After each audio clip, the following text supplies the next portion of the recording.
pour permettre à l'enfant de faire son devoir.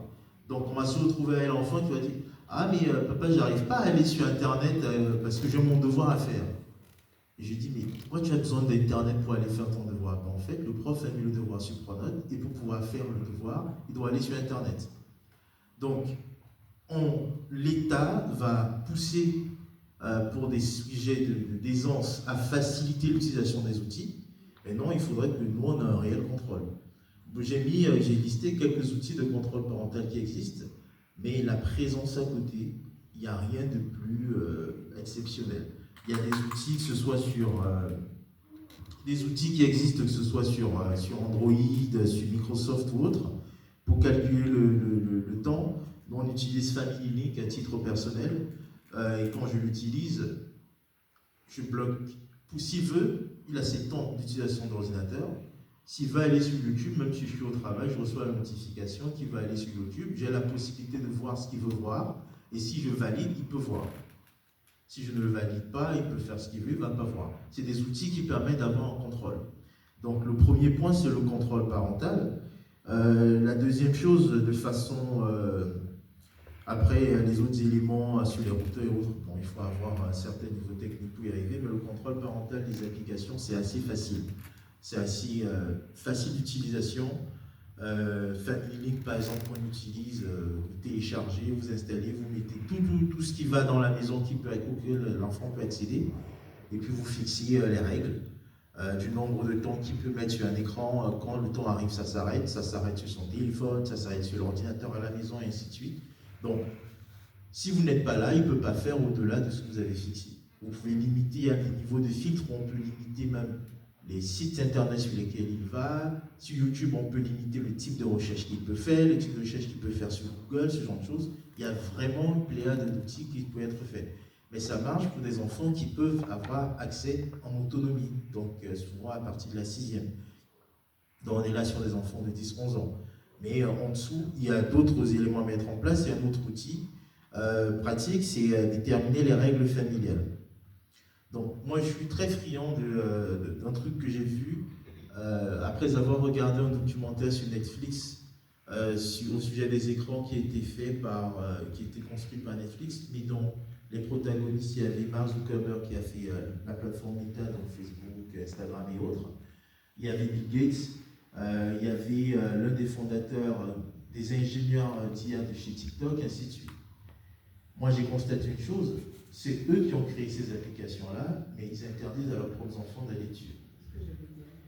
Donc, et pour ça, ils ont dû créer des règles. Et moi, je constate que certains niveaux de population, dans un certain cadre social, moi, je coquille, je regarde, je m'inspire de ceux qui sont très élevés, et je dis, mais en fait, pourquoi quand je vais chez quelqu'un qui est très fortuné, il n'y a pas d'écran? Il y a des bibliothèques, il y a des livres partout, mais il n'y a pas d'écran. Et je regarde comment ils fonctionnent, et je découvre en fait qu'il y a un aspect de contractualisation qui est très fort dès le bas âge.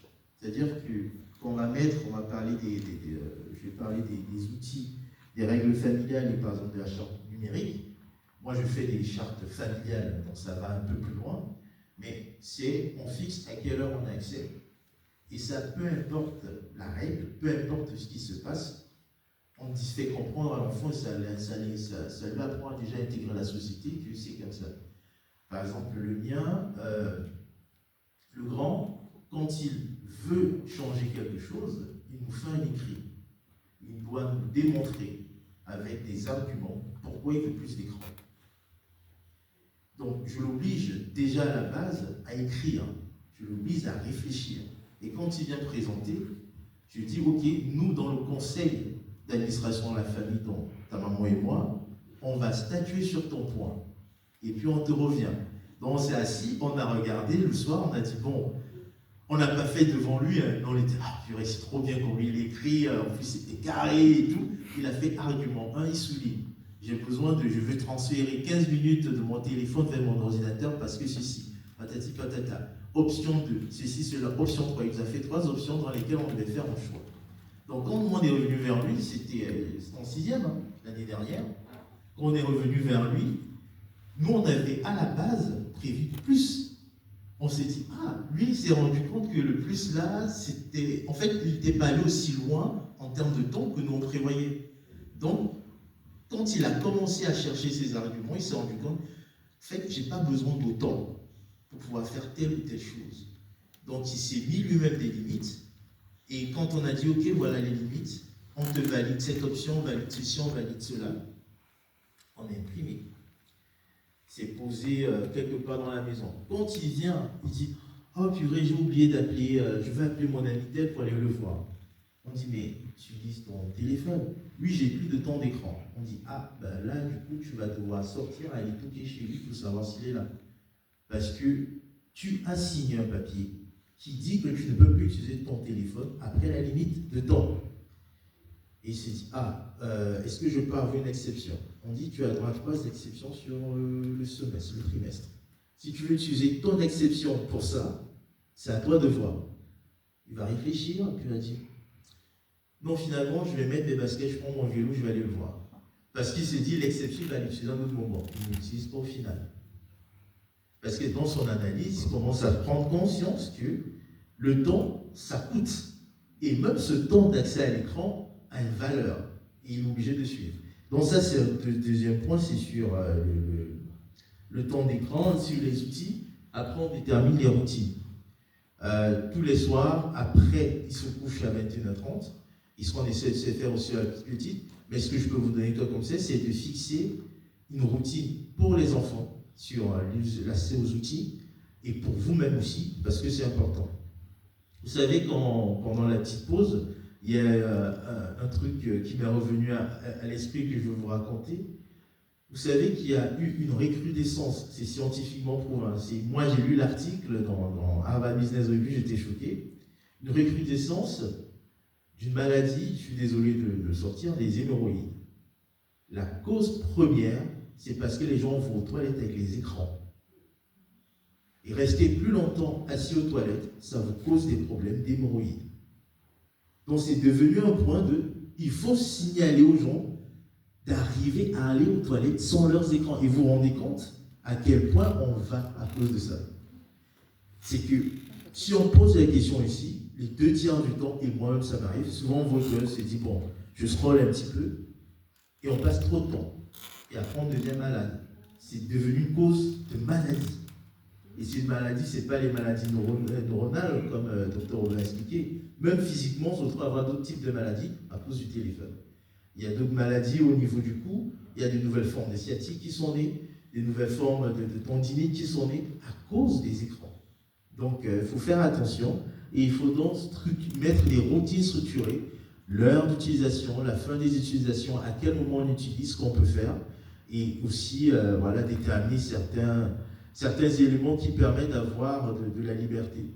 Et dans les éléments même d'organisation des règles, les règles sont co-construites. Il faut avoir un dialogue avec les enfants, c'est important. Et ça même dès le bas âge. Celle qui a, elle a 19 mois aujourd'hui, mais elle sait qu'elle a 3 dessins animés qu'elle regarde. Et elle essaie de demander. Et elle dit, elle veut regarder soit c'est Kunda, soit c'est Danny le Tigre, soit c'est un truc qui s'appelle Tap Tap Tap pour Jésus, c'est une chanson. Quand elle veut, elle signale. On lui dit, tu veux laquelle? Elle réfléchit, on signe les 3. Après, quand le nom lui parle, elle dit ça. Elle utilise le mot ça, et du coup, elle se met, elle va s'asseoir. Quand les 15 minutes vont finir, c'est que quand dans le dessin, on fait bye-bye, c'est que pour elle-même, c'est bye-bye.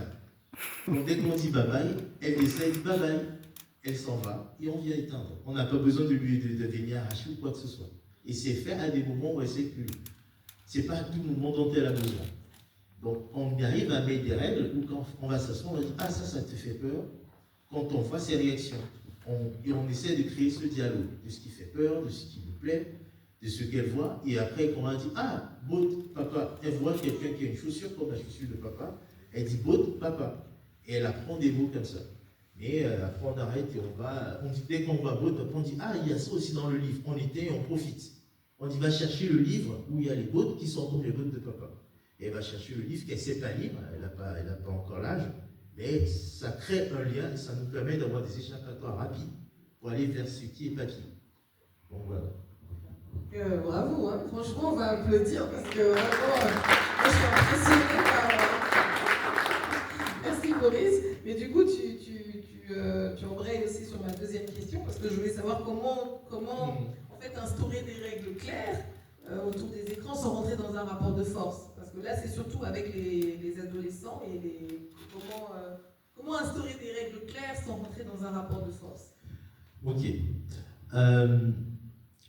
Moi, je me suis appuyé sur l'expérience que je peux avoir dans le domaine de l'éducation. Vous savez, quand on construit des programmes dans le supérieur, il faut comprendre ceux qui sont post-ados et qui quittent le supérieur pour y entrer. Quand on fait les summer schools, je vois comment les jeunes se comportent, comment est-ce qu'ils fonctionnent. Donc, pour pouvoir construire des règles, moi, j'ai un ado à la maison, pré-ado, mais lui, ce sont déjà ados. Les ados pensent savoir. Un jour, je me suis assis avec lui, j'ai dit, bon, tu as souvent des arguments et tu t'appuies aussi sur ce que tes amis ont dit, ce qu'ils ont vu, ce qu'ils ont lu. Et j'ai construit avec lui le principe de la connaissance. Je lui ai dit, tu vois, quand tu regardes telle chose, ça c'est qu'une donnée, ce n'est plus une information. Il a dit, mais comment tu sais? J'ai dit, je te dis pas ce que moi j'ai inventé. Parce qu'il y a souvent ça, c'est que dans le dialogue avec les ados surtout, ils ont rapidement cette tendance à remettre en cause votre capacité à savoir parce que quelqu'un d'autre leur a dit quelque chose. Donc moi, je ne m'appuie pas sur le fait que je sache même parfois plus que la personne qui lui a dit. Le jour où il a su que je formais des gens à être prof, c'est là qu'il a dit, ah bon, je ne peux pas prendre l'argument de mon prof comme étant un argument suprême parce que papa à la maison, il forme des profs. Mais avant ça, j'ai dit, regarde, on va sur Internet, j'ai dit, regarde la pyramide de telle. Regarde une pyramide, ça s'appelle DIKW. J'ai dit, tu vois, c'est pas moi qui l'ai créé, ça existe depuis 200 ans. Et dans cette pyramide, on dit qu'il y a la donnée, il y a l'information, il y a la connaissance, il y a la sagesse. Toi, tu penses que tu sais. Pourtant, tu n'as pas suffisamment d'informations pour savoir. Maintenant, pour avoir suffisamment d'informations, il faut avoir lu beaucoup, regardé beaucoup, vécu beaucoup, pour pouvoir dire, je sais. Et quand il réfléchit, il dit, ah d'accord, j'ai dit, bon, je prends un exemple. Toi, tu sais que le bonbon, c'est bon. De par ton information. Ton information, c'est que tu en as mangé et tu apprécies. Donc, pour toi, c'est bon. Moi, je te dis que c'est mauvais. Et toi, tu vas remettre en cause le mauvais parce que vous êtes 200 enfants à dire que c'est bon. Il dit, maintenant, si on prend ce que le scientifique dit, qui n'est pas papa, il va te dire, il y a des sucres dedans. Il y a des additifs dedans. Il y a des éléments chimiques dedans. Ces éléments peuvent générer un cancer, générer un diabète plus tard. Tu prends cette information, plus le fait que c'est bon au niveau du goût. Tu rajoutes maintenant l'information de l'hôpital qui te dit on a plein de gens qui ont le diabète à cause de ce qu'ils ont pris des sucreries plus petits. Ainsi de suite. Il dit maintenant, quand tu prends toutes ces informations-là, pour toi c'était bon. Est-ce que ça reste toujours bon? Et là il dit, ah en fait c'est mauvais. Je dis, ok. Tu es arrivé à ça parce que tu as augmenté ta base d'information. Maintenant, quand on a construit la règle, moi je te dis que Roblox, ce n'est pas bon. Il a dit, ah, on est nombreux à voir Roblox, je vois des ados sourire. Et tu dis, Roblox, c'est pas bon. Il a dit, oui, mais quand on joue, tu vois ton monde, ça te permet d'être créatif. Je dis, si tout un continent, un presque continent, l'Australie interdit Roblox chez eux, il faut savoir qu'il y a pas une personne, pas un papa, pas une maman, mais il y a plus de 1000 personnes qui se sont assis, qui ont analysé le jeu et qui ont dit ce jeu est dangereux quand on n'a pas atteint un certain âge. Et là il s'est dit ah d'accord. J'ai dit bon, si eux ils ont réfléchi, moi je te dis fais attention à Roblox. Et quand il a commencé à tester, il s'est rendu compte ah mais en plus on peut acheter des choses dedans, le demande une carte bancaire, on peut construire ceci. J'ai dit, tu vois, on t'amène dans un environnement où ça va être addictif parce que tu vas penser que 1 euro c'est rien. Acheter un truc, 1 euro c'est rien. Faire ceci. Et tu achètes une monnaie numérique qui n'est pas tracée, ainsi de suite. Tu parles à des gens que tu ne connais pas. Et j'ai co-construit des règles avec lui. Le dialogue passe quand on échange avec surtout les ados, on échange avec eux pour expliquer, dire pourquoi, à quoi ça sert, comment c'est construit. Et ne pas aller tout de suite, et ça c'est le danger, parce qu'on sait, en tant que parent, on a un vécu qu'ils n'ont pas, mais aussi un vécu qu'on n'a pas, et ça il faut le savoir. L'école qu'il vit aujourd'hui n'est pas celle que moi j'ai vécue. Moi j'ai grandi, il n'y avait pas de téléphone. J'ai eu mon premier téléphone, je devais être en première. Ça remonte à loin. Et c'était une exception parce que je venais d'une famille qui était assez aisée. Mais ce n'était pas le cas de tout le monde. Mais lui, il arrive, pour peu qu'il prenne les cadeaux de grand-mère et grand-papa qui lui ont donné 20, 50 euros, en un an, il achète le téléphone qu'il veut. On a les téléphones à 100 euros qui sont tactiles et qui permettent d'aller sur Internet quand vous allez à la poste. Donc, on se rend compte que lui, il a accès à des choses que moi, je n'ai pas accès. Donc, son environnement n'est pas le mien. Je ne peux pas donc calquer l'éducation que je dois lui donner, les règles que je vais lui donner, à celles que moi, j'ai eues. Je peux pas. Nous, on faisait, la télé, c'était que le week-end, quand moi, j'ai grandi. Lui, à l'école, on lui met la télé. Il y a des profs qui vont arriver, qui vont mettre un écran. Donc, moi, je n'ai pas connu ça. Or, lui, c'est ce qu'il a connu. Donc, je ne peux pas impliquer les mêmes types de règles. Donc, je comprends son environnement et co-construire avec eux. Parce que l'avantage de la co-construction, c'est que quand ils vont vouloir déborder, on peut facilement rappeler, c'est toi qui as dit. Et tu dois apprendre à tenir à ta parole. Et ça, c'est aussi des leçons que je l'apprends et qui vont dire, tu as un homme demain. Si tu ne tiens pas à ce que tu dis, dans la société, là, on ne va pas te considérer. Donc voilà.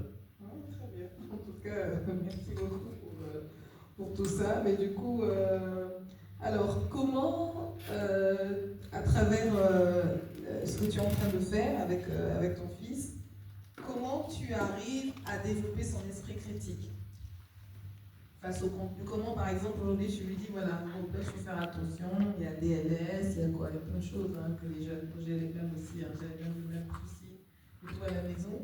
Comment tu arrives à faire développer leur esprit critique et à se dire, à son esprit critique et lui dire, voilà, là, je ne sais pas s'il utilise les jeux vidéo pendant l'école ou pas, s'il a accès aux jeux vidéo. Moi, personnellement, ils n'ont pas du tout accès, c'est pendant les vacances. C'est vrai qu'on a fait ça depuis plusieurs années, pendant l'école, ils n'ont pas les jeux vidéo. Comment tu arrives pour un parent aujourd'hui, comment tu arrives à faire développer son esprit critique face à tout ça? Face au danger de l'écran, au danger des écrans.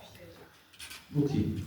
Pour développer l'esprit critique, il faut déjà que le parent lui-même soit en capacité d'avoir un esprit critique.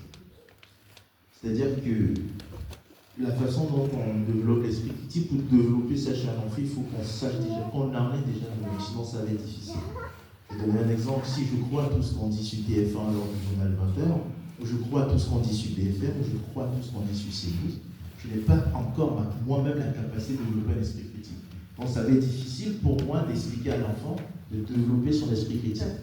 Donc ce que moi je fais, c'est que lui il sait, par exemple, 19h45, à la maison, 19h45, si je suis déjà rentré, tout le monde sait que ça va être les infos. Et ça va pas être, je ne vais pas regarder une seule source d'infos. Je vais commencer avec Arte. Quand on va commencer avec Arte, je vais voir ce qu'on va présenter, on va vouloir dire sur Arte. Ensuite, je zappe, je vais sur M6, parce que c'est avant le journal de 20h. Et après, je vais sur TF1. Et je termine sur France 2. Quand on a balayé les chiffres en journée, je dis, ah tiens, tu vois, là, je pose parfois la question, je dis, mais est-ce que c'est normal? Quand on va te sortir les chiffres en France de l'accidentologie, par exemple, on va dire, il y a 2000 morts par accident de voiture en France. Mais qu'au journal de 20h, on ne parle que du même accident. Je lui dis, est-ce que tu trouves que c'est logique que tous qui sont censés être concurrents, mais ils parlent du même accident? Ils parlent de la même personne qui est enlevée. Ils parlent du même crime qui a eu lieu. Ils parlent du même sujet. Est-ce que c'est normal? Et là, il se dit, c'est bizarre, pourtant il y a eu tel truc, est-ce que j'ai vu à côté, pourtant il y a eu ceci, et tout, voilà. Ça veut dire que quelque part, certains se sont entendus pour dire quelque chose, et ils nous le déversent en nous faisant croire que chacun est le premier sur une information. Donc, quand il voit mon chemin de pensée, il commence à réfléchir différemment. Et aujourd'hui, il est capable de dire, quand il regarde des trucs en solde, de savoir s'il y a une vraie solde ou pas. Quand il va regarder une vidéo, il va revenir et dire, ah ouais, mais j'étais chez mon pote, il regardait telle vidéo. Je lui dis de faire attention parce qu'il n'a pas vu, mais il y avait tel type d'image dans les dessins animés qu'il regardait parce qu'il y avait ceci, cela. J'ai dit, ah ok. il arrive à avoir cet esprit critique parce que quand on va regarder, nous, on instaure, ma femme a instauré depuis quelques temps, on fait un débat le soir pendant qu'on mange. Et on va débattre, le dernier débat c'était sur la peine de mort. Il a 12 ans, on dit, pourquoi est-ce qu'il faut maintenir la peine de mort? Donc, parce qu'à la télé, on montre beaucoup de crimes actuellement. C'est qu'il réfléchit, c'est qu'il a un esprit critique. Donc, pour développer ça, c'est qu'il faut d'abord soi-même en avoir, être capable d'analyser et de dire, bon, sur TF1, il te raconte ça. Par exemple, si vous allez sur, pour les chaînes qu'on connaît, vous allez sur LCI. Actuellement, LCI, ce n'est qu'autour de la guerre. Peu importe le sujet, c'est la guerre, ils font venir que des militaires. CNews, tout ce qu'ils vont dire, c'est autour du racisme. Et du racisme, en fait, encore autour du racisme, parce qu'ils sont, moi je peux l'assumer, eux ils le sont, mais ça va être des sujets autour des immigrations, autour des étrangers. Tous les problèmes, c'est ça. Vous allez sur BFM, c'est tout et n'importe quoi, mais l'État a toujours bien fait son travail. Quand vous changez de chaîne, vous constatez qu'il y a une ligne, et quand on pose la question aux gamins, ben, est-ce que c'est normal? Là, on va parler de chaînes d'infos, mais quand on ramène ça à ces jeux, je dis, mais quand tu vois tel jeu, tu prends tes livres, quand on te dit du début à la fin, tel sorcier, tel machin, tel pouvoir et tout ça là, est-ce que tu trouves que c'est logique? Il dit, ouais, mais c'est très bizarre, c'est très spirituel. Il dit, ben, après, quand tu as des cauchemars, il faut savoir que ça peut venir de là. Donc, lui, il va fouiller les conséquences de ce qu'il peut avoir par rapport à ce qu'il a vu dans la journée. Donc, il va filtrer ce qu'il peut avoir. C'est parce que vous pouvez mettre tous les règles que vous voulez dans la maison, mais vos règles ne s'appliquent que dans votre maison. Quand l'enfant sort, à l'école, il y a d'autres règles. À la bibliothèque, il y a d'autres règles. Chez les amis, vous n'avez pas forcément les mêmes. Il y a des amis où la règle que nous on lui dit à telle heure tu arrêtes, là-bas il n'y a pas d'heure de fin. Et donc il y a tout un environnement dans lequel nous, en tant que parents, on n'a pas accès, mais dans la co-construction des règles, c'est que là où on travaille, c'est encore un travail qu'on essaie de faire, c'est qu'il transporte ces règles chez les autres. C'est-à-dire que quand il va ailleurs, il puisse appliquer les règles qu'il voit ailleurs. Et on prend souvent l'exemple de ses amis quand ils viennent à la maison. Là, on dit, tu vois, tel quand il est venu, quand on a dit de manger, il a dit, attends, j'appelle maman pour demander. On dit, donc, si tu vas chez lui et qu'il veut mettre en jeu, vu qu'il n'y a pas le contrôle que nous on a, il faut aussi que le petit doit faire ce que ton ami. Du coup, là, on ne met pas, c'est nous qui disons. On dit, tu vois, avec ton ami, regarde comment il fonctionne. Quand tu es là-bas, fonctionne comme lui, sur les règles qu'on t'a fixées. Et donc, quand il était chez ses amis, parfois il va appeler pour dire, oui, on voulait faire un truc, est-ce que tu accordes, est-ce qu'on peut faire ceci, cela? Si on sent que c'est compliqué pour nous, on dit, ah, est-ce que la maman est là et tout? Et ma femme va échanger avec sa maman, elle dit, ouais, bon, vous êtes moi à la maison, on n'aime pas trop, donc voilà. Donc c'est la maman là-bas qui va appliquer nos règles. Mais c'est comme ça qu'on construit. Et c'est beaucoup de dialogue et beaucoup d'explications. Alors justement, par rapport au dialogue, la question que je voulais envoyer sur le dialogue, est-ce que systématiquement, aujourd'hui, c'est la co-construction, le dialogue qu'il faut avec ces jeunes, ou parfois, à un moment donné, il faut aussi appliquer des règles d'autorité en tant que parent et dire non, stop, là, on arrête. Ou c'est systématiquement le dialogue. Parce que j'ai vu dans l'approche Montessori, pour les différentes méthodes que tu as proposées, il y a aussi l'approche qui essaie de relier les deux. Mais est-ce que c'est systématiquement le dialogue, donc pour les parents, systématiquement le dialogue, ou alors à un moment donné, il faut s'y taper du poing sur la table et dire stop, non? Et c'est une très bonne question qu'il nous a, il nous a posé ce sujet cette semaine. Parce qu'ils ont vu à l'école sur YouTube que, ça c'est à l'école, donc on va faire un point avec l'école, que quand un adulte dit sans expliquer, c'est que l'adulte n'a pas d'argument. C'est ce qu'on leur a dit à l'école, au collège, donc quand ils rentrent à la maison, ils nous disent, en fait quand vous exigez, c'est parce que vous ne savez pas quoi dire, parce que vous n'avez pas d'argument, c'est ce qu'on m'a dit à l'école. On dit, mais comment c'est dit? Non, on a vu une vidéo sur les consentements, ce genre de choses, donc on explique aux enfants. Et c'est pour ça qu'on dit les règles, ça va, on leur explique que l'adulte qui n'explique pas, c'est parce qu'il ne peut pas expliquer, parce que ce qu'il dit en fait n'a pas d'argument. Donc on prépare l'enfant à être rebelle par rapport à l'argument d'autorité. Donc lui, il a compris, quand il nous a dit ça, il s'assied et dit, mais donc souvent quand vous exigez que je fasse quelque chose parce que On t'essoue, c'est bien, mais par moment, on applique, on dit non, c'est comme ça. Dis donc, quand vous expliquez ça, quand vous dites sans m'expliquer, c'est parce que vous n'avez pas d'argument. L'avantage qu'on a, c'est qu'on a construit un environnement de paix dans la maison où il peut venir. Et nous, ça nous permet de savoir ce qu'il entend dehors. Et là, on s'est dit, ah, ok, on va t'expliquer pourquoi l'argument d'autorité, on l'applique souvent. C'est parce que tu n'as pas suffisamment de capacité pour comprendre l'ensemble des éléments, l'ensemble des arguments qu'on peut te donner. Et là, on dit, ah, c'est temps, on va t'expliquer. Et on prend un exemple.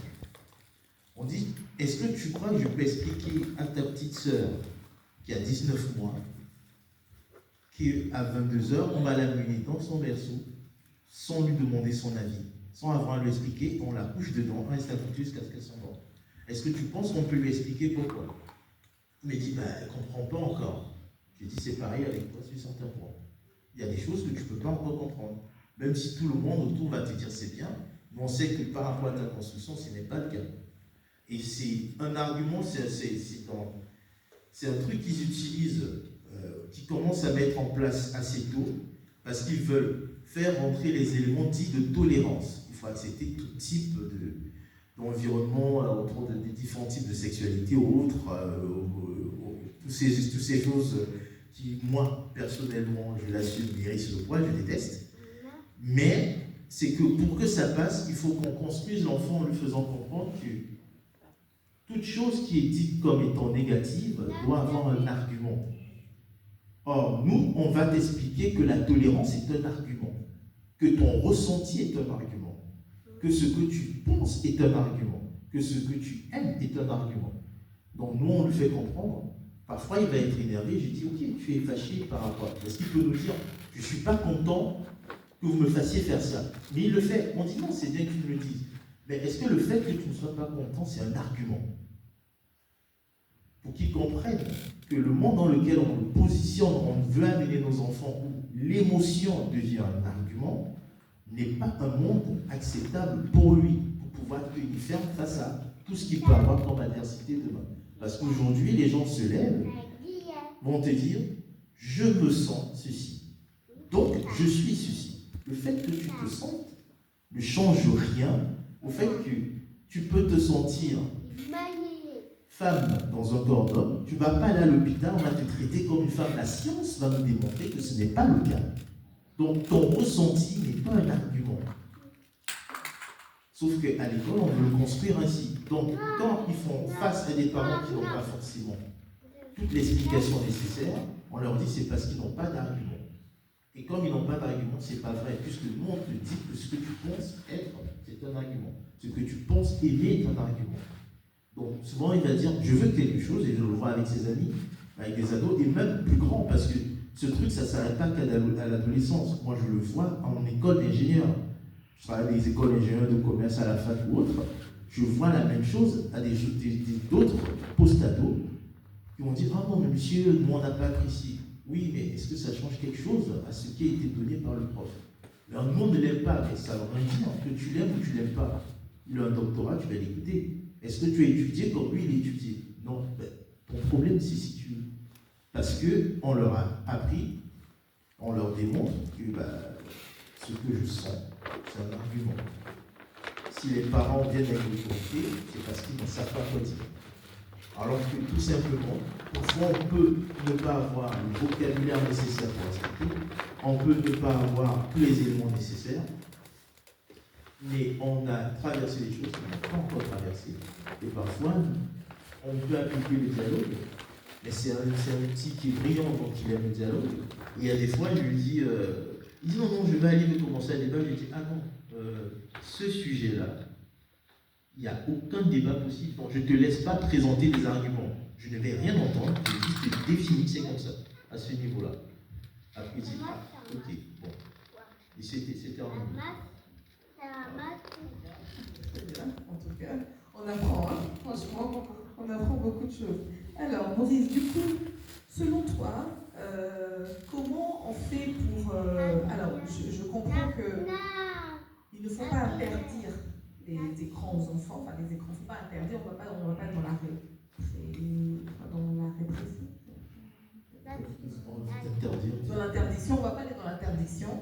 que de toute façon, on vit dans une société où le numérique est omniprésent. On est dans une société où on a les écrans, on en a besoin aussi pour notre travail, pour nos usages, pour les usages professionnels et personnels.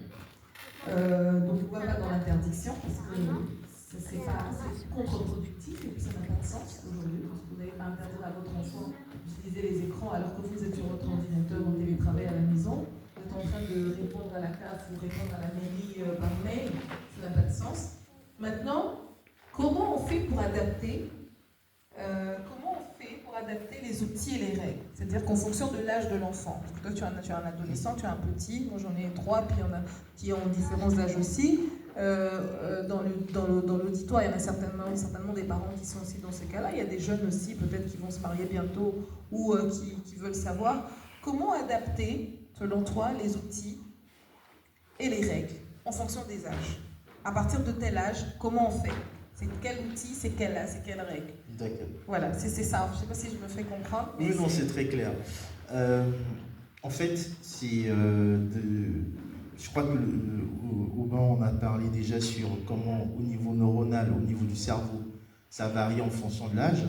Donc, quand on est entre 0 et 6 ans, moi je serais, moi et plus d'autres personnes, moi je suis un appliquant parce que je suis dans le domaine de l'enseignement. Mais les analyses et les choix que je propose ne viennent pas que de moi. Moi, j'aime toujours dire que mon argument d'autorité intellectuelle, parfois quand je vais débattre ou je vais expliquer quelque chose, n'est pas que de mon fait. Donc je m'appuie sur ce que plusieurs ont fait, analysé et ont dit.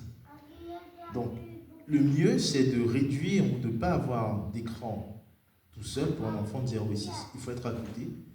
Et que pour l'enfant, le fait d'être à côté, ça déclenche aussi une chose, c'est que c'est par le parent que j'ai accès. Ce n'est pas de moi-même que je peux avoir accès. Parce que si l'enfant a l'habitude d'avoir seul, le parent est juste, le parent est juste celui qui appuie la télécommande. Alors quand on habitue l'enfant à dire « Ah, tu regardes telle chose », on s'assoit avec lui, on regarde. Quand je regarde avec la petite, et quand il y a des chansons, je vais taper les mains avec elle, je vais secouer ses bras, je vais lui dire, ah tu vois, là on dit tête, épaule, genou, pied, voilà la tête, voilà l'épaule, voilà le genou, le pied. Elle fait, elle rigole, et maintenant elle sait dire pied, parce qu'elle peut pas, elle ne retient pas tout. Elle sait lever, elle dit pied, elle sait dire tête. Mais c'est parce que je suis avec elle. Donc, quand elle est seule, même si la télé est allumée, et que son petit frère est devant la télé, son grand frère, pardon, est devant la télé, s'il n'y a ni sa mère ni moi, elle ne reste pas devant. Parce que son habitude, c'est si je regarde, c'est qu'il y a soit papa, soit maman. Donc le côté seul, ça s'ancre parce que l'enfant est conditionné par ça en 0 et 6. Après, quand on est entre 6 et 10, et après il y a des outils pour l'utilisation et autres, vous pouvez prendre en photo. Entre 6 et 10, c'est maximum 1 heure par jour.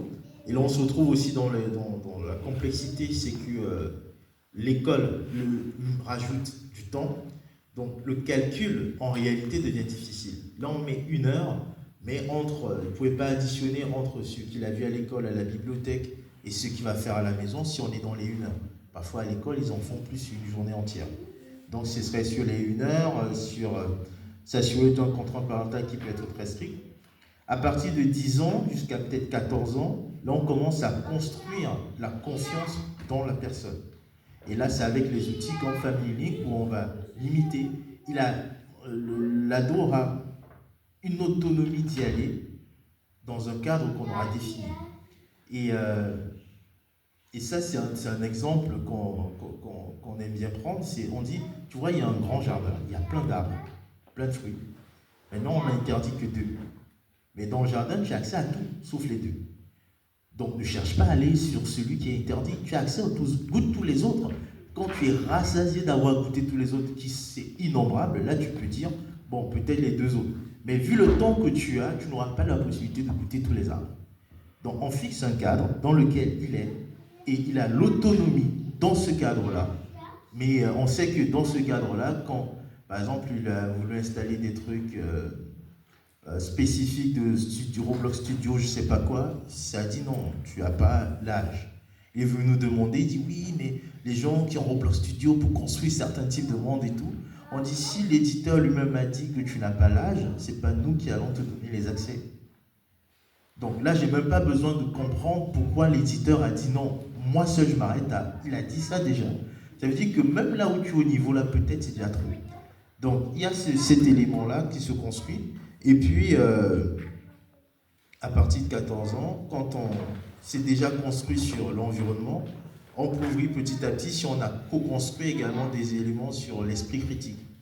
Parce que après, la réalité, c'est qu'on est dans un monde où les écrans vont de plus en plus prendre la place. Et il y a même eu d'autres sujets auxquels j'ai assisté dans un débat, sur même le fait que les enfants ne savent plus très bien lire, très bien écrire, ainsi de suite. Bon, je vais te mettre les pieds dans le plat. C'est que moi, j'ai posé la question de façon sociologique, l'évolution de la société, de l'humain. Il fut un temps, tout le monde n'avait pas accès à la lecture, à l'écriture. C'était réservé à une caste spécifique qui était les religieux, qui eux étaient dépositaires de toutes les sciences. Ensuite, ça a été ouvert, mais c'était ouvert uniquement aux personnes très riches, qui le faisaient pour leurs enfants. Après, c'est ouvert à certains métiers, les comptables, les médecins de l'époque. Ça a évolué, et après, ça avait une société où tout le monde a accès. Sauf que dans la société dans laquelle on va, on parle, les choses s'agissent. C'est-à-dire que je peux parler, dire « Ok Google, appelle maman ». Je n'ai donc pas, moi, besoin de connaître le numéro de téléphone par cœur de maman. Je n'ai pas besoin de savoir lire. Je dis « ChatGPT, lis-moi tel truc », il est à ma place. Donc les besoins d'écriture, de lecture, les besoins des éléments fondamentaux que nous on avait, se déplacent avec le temps. Ce qui fait que nos enfants sont dans une société qui évolue, où dans chaque évolution, en termes un peu compliqués, anthropologiques ou sociétales, il y a une génération qui est sacrifiée parce qu'elle ne gère pas bien l'évolution, et la génération qui suit s'adapte. C'est comme ça que le monde est fait, comme ça que nous, en tant qu'humains, on évolue. Ça veut dire qu'il y a une génération qui subit les écrans, mais celle qui viendra après n'aura pas de problème d'avoir les écrans toute la journée. Parce que naturellement, physiologiquement, les cerveaux seront adaptés, la culture sera adaptée, tout sera adapté. Nous, ce n'est pas notre cas. C'est pour ça que nous, on semble avoir, si on constate des maladies qui sont liées à ça. Demain, pas la génération de nos enfants, mais je pense celle d'après, les mêmes problèmes, ils ne les auront pas du tout. Parce que le monde aura tellement évolué, on peut dire on ne donne pas les écrans. Il va au centre commercial, il y a les écrans partout. Les arrêts de bus ont maintenant des écrans. Vous marchez dans la rue, les panneaux publicitaires deviennent des écrans. Ce n'est plus que le papier, parfois il y a une image. On fait la bande-annonce d'un film. Vous arrivez dans certaines gares à Paris, il y a la bande-annonce des films qui sont interdits aux moins de 15 ans, aux moins de 16 ans. On te fait juste un truc, c'est « Ah, attends, je vais voir le truc ». Donc, on peut nous limiter comme on veut, mais on arrive à un niveau où ceux qui viennent après nous, il faut commencer à inculquer des éléments d'esprit critique, de co-construction, de définition des propres règles, parce qu'on ne peut pas fixer comme on l'a fixé les outils, le numérique. Malheureusement, ça va plus vite que nous. Et voilà. Très bien. Alors, on va chuter, on est presque à la fin, c'est très intéressant en tout cas, on pourrait rester des heures à t'écouter. Alors, Boris, du coup, si tu avais une boîte à outils idéale à proposer aux jeunes et aux parents, ici présents, quels sont les éléments qu'on devrait retenir? Si tu avais une boîte à outils idéale, qu'est-ce qu'il faut faire?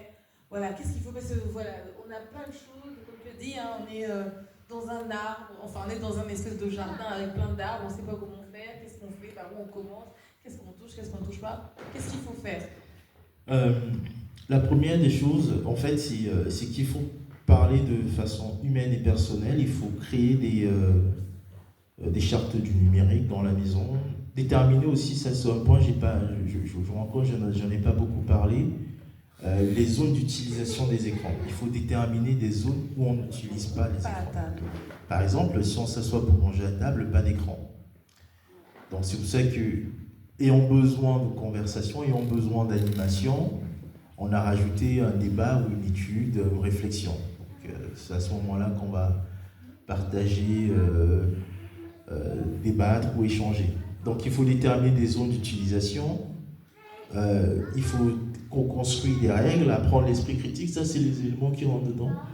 Le contrôle parental peut passer par des outils numériques, comme peut passer par la présence du parent ou d'un aîné. Voilà, ça c'est les éléments, je pense, qui sont essentiels à trouver dans la boîte outils idéale. Après, il faut aussi qu'on est dans un monde où qui est très, comment dire, si Dieu, le terme simple, c'est de façon très douce, ils font passer de mauvais messages aux enfants. Et ça, il faut passer de mauvais messages dans la société. Et il faudrait qu'on ait assez de force en tant que parents et aussi en tant que jeunes pour pouvoir résister. Il devient de plus en plus difficile de résister. Aujourd'hui, le résistant est positionné comme étant un malade. Parce que le terme phobie, en réalité, c'est une maladie psychiatrique. Quand vous avez l'agoraphobie, l'arachnophobie, c'est une maladie qu'on soigne parce que vous avez peur d'être dehors, vous avez peur des araignées, vous avez peur de ceci. Mais on a pris ce thème phobie pour mettre sur des éléments que la plupart d'entre nous n'acceptons pas comme étant des éléments de valeur pour nous. Donc on considère comme étant des fous. Je ne comprends pas le principe de changer, par exemple, de sexe. Tu es transphobe, donc toi tu es malade, pas la personne qui veut changer. Donc il faut donc arriver à un niveau où on est suffisamment fort, mentalement, psychologiquement, et avoir suffisamment d'éléments pour pouvoir protéger les générations qui arrivent.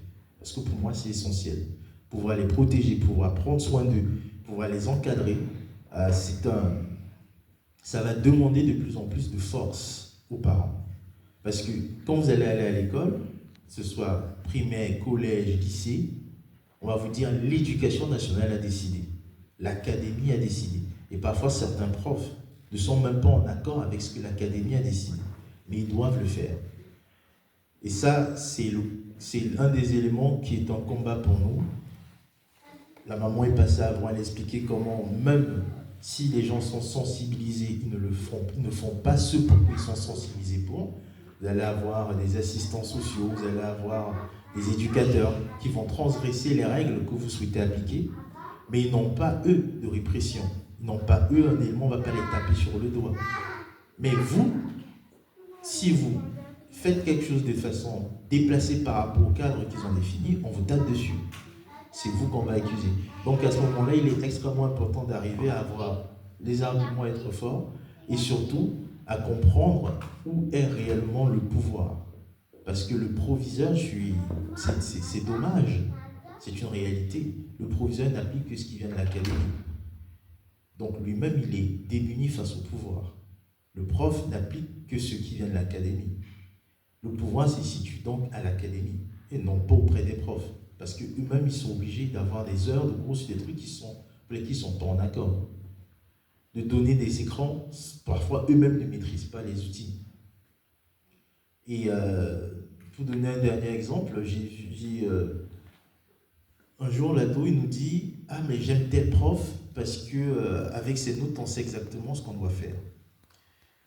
Moi qui suis dans l'enseignement, j'ai dit comment ça, pourquoi lui, tous les étudiants, les élèves l'adorent ce prof. Il dit parce qu'il nous dit ce qu'on doit réviser. Donc le travail d'apprentissage, d'études n'est plus fait. Le prof dit, je vais vous interroger la semaine prochaine sur tel chapitre à tel endroit. Tout ce qui reste autour, l'élève, l'enfant ne va pas étudier. Parce qu'il sait exactement ce sur quoi on va l'interroger. Et donc, tous les enfants ont des notes très bonnes. Et je dis, même malgré ça, il y en a qui n'arrivent pas à valider. Et je dis, mais ils disent, non, lui, au moins on sait, c'est le meilleur des profs. Parce que tel autre prof, il nous dit juste chapitre 1, 2, 3, mais on ne sait pas ce qu'on doit étudier dedans. Il dit, non, vous n'êtes pas censé étudier quelque chose dedans, vous devez étudier la totalité. Et ça, c'est ce qu'on constate avec l'éducation aujourd'hui. C'est qu'un prof s'est adapté à la jeunesse qui a tout très vite. Nous, on n'avait pas tout très vite, mais eux, ils ont accès à l'information très vite. Et en plus, avec les outils d'IA et autres, ça va encore 2 fois plus vite. Donc, il faut savoir s'adapter, il faut que les parents se lèvent, qu'ils se bougent, qu'ils apprennent. Moi, je suis dans l'enseignement aujourd'hui. J'ai été pendant très longtemps dans l'enseignement, mais juste en tant que intervenant prof et tout ça. Mais le changement de paradigme s'est fait parce que j'ai senti qu'il y avait un besoin de comprendre, et ça c'est pour ceux qui veulent faire de la politique, où se trouve le pouvoir pour pouvoir changer les choses. Et le pouvoir, c'est au niveau de l'école. Ils vont se reconnaître, je vais m'arrêter là-dessus, ils vont dire, ah non, nous on a fait Sciences Po. Donc moi, je me suis posé la question, s'ils se reconnaissent par rapport à j'ai fait Sciences Po, j'ai fait Harvard, j'ai fait HEC, c'est celui qui a fait le programme qu'ils ont suivi qui a le pouvoir en réalité. Ce n'est pas eux qui l'ont suivi, le programme. Et je me suis déplacé, je me suis allé juste, je vais aller me mettre par rapport à où est-ce qu'on peut changer les choses. Et c'est comme ça que quand je construis les programmes, j'ai instauré un truc qui est très beau, qui passe très bien. J'ai mis éthique. Partout où je passe, il y a le terme éthique. Et dedans, je mets mes valeurs. J'explique voilà, comment avoir un sens critique, que ce soit dans la donnée, l'informatique, l'IA, comment penser au ceci, comment penser à cela. Et partout, on m'a dit, ah mais c'est très bien, on n'avait jamais vu le lien et tout. Et maintenant, je forme, pas moi directement, mais il y a des profs qui vont former une génération de personnes qui vont porter les valeurs que j'aime. C'est juste de comprendre comment ça marche. Mais c'est aux parents de se lever. Franchement, bravo.